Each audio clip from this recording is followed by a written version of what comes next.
ایک مسلمان کو یوں دعوت دی گئی، جب یہ رمضان کا مہینہ پائے تو رمضان کے مہینے میں دو کام کرے۔ ایک، قرآن کریم کی تلاوت کرے۔ جب ایک مسلمان قرآن کریم کی تلاوت کرتا ہے، اس سے دنیاوی فائدے بھی ہوتے ہیں، اس سے اخروی فائدے بھی ہوتے ہیں۔ دنیاوی فائدہ یہ کہ آدمی جھوٹ سے بچا رہتا ہے، غیبت سے بچا رہتا ہے، آنکھوں کانوں کے گناہوں سے بچا رہتا ہے، اس کا روزہ اس کے لیے آسان ہوتا رہتا ہے۔ اور جب یہ آدمی قبر میں پہنچے گا، قبر میں یہ روزہ اس کے لیے شفاعت کا، یہ قرآن اس کے لیے شفاعت کا سبب بنے گا۔ میدان محشر آئے گا تو یہ قرآن کریم اس کی سفارش کرے گا۔ اور یہاں تک کتابوں میں ملتا ہے، ایک آدمی دنیا میں سورہ ملک پڑھا کرتا تھا، جب وہ فوت ہو گیا تو سورہ ملک نے اس کے لیے سفارش کی، اللہ تعالیٰ نے سفارش کو قبول کر دیا۔ تو جیسے جیسے قرآن کریم کے ساتھ تعلق زیادہ ہوگا، ویسے ویسے نیکیوں میں مزہ آئے گا۔ دوسرا کام، رمضان میں مسلمان کو دعوت دی گئی۔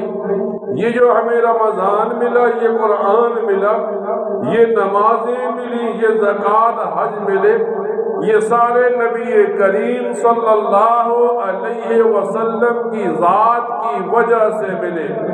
تو ہمیں مسلمان کو دعوت دی گئی، یا تو قرآن کریم کی تلاوت کرے، یا نبی کریم صلی اللہ علیہ وسلم پر درود شریف کی کثرت کرے۔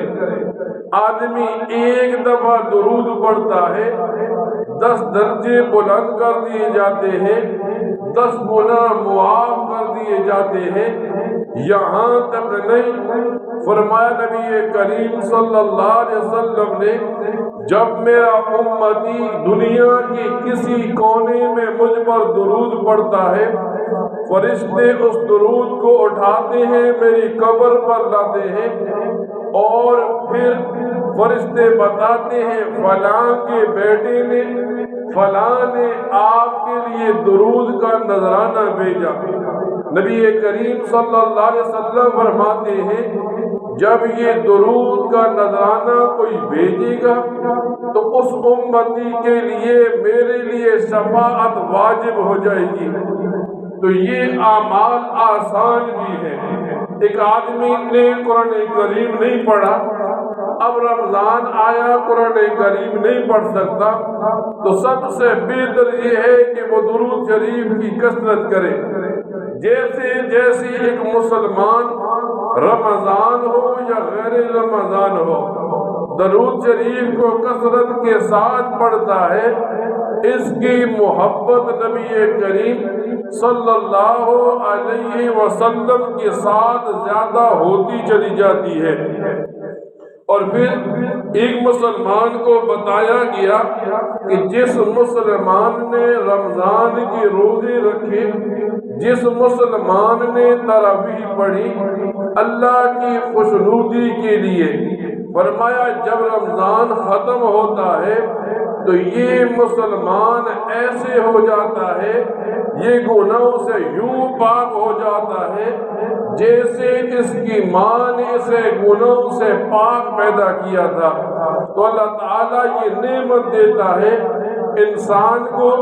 اب مسلمان کو چاہیے رمضان کی ان گھڑیوں میں نفع اٹھائے، نوافل پڑھے، تلاوت کرے، بخشش کے بہانے ہیں ایک مسلمان کے لیے۔